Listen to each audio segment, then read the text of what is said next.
Okay guys, magluluto tayo ng chaploy. Dito.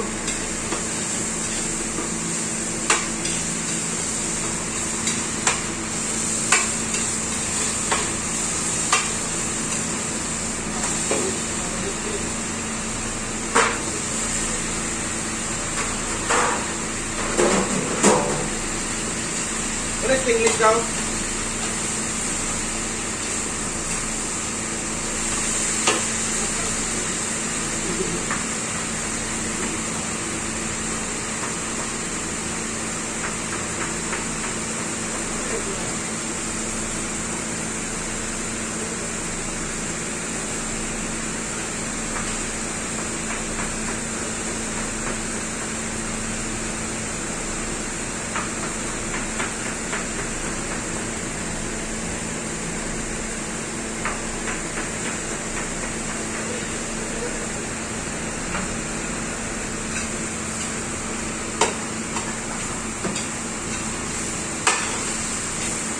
Lulutuin natin yung chapsuy na pang 80 packs.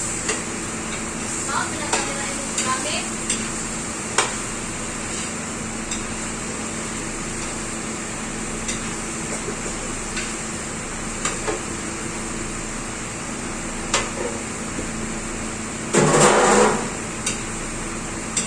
Nice. Tingnan natin yung carrot ko ng bagurin.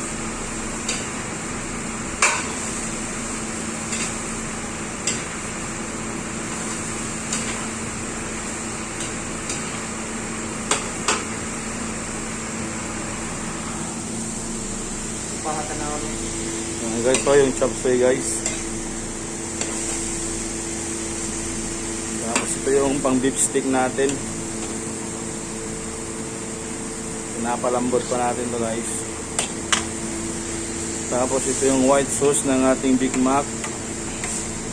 Okay guys, so creamy na creamy. Masarap talaga yung Big Mac dito. Dito lang kayo sa sa Food in a Box. Makakatikim ng masarap na pagkain. Guys, sikat na sikat to dito sa Surigao del Sur, Bislig City, Mangagoy, Bislig City. Sikat na sikat tong restaurant na to dito guys. Tignan nyo naman guys ang chapsuy natin guys. Simple lang yan guys, pero yummy yan.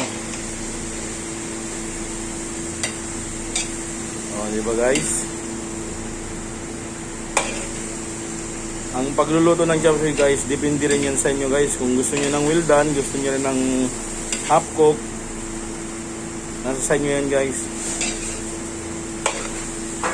Pero ang advice ko lang, mas maganda kung half cook lang guys. Kasi medyo pagka inahon mo na siya, medyo mainit pa. Yung init ng ng gulay, yun na yung magpapalambot sa kanya guys. Yan lang yung may bibigay kong technique para sa akin guys na ginagawa ko. Hindi rin masyadong malambot, hindi masyadong overcook. Okay guys, thank you.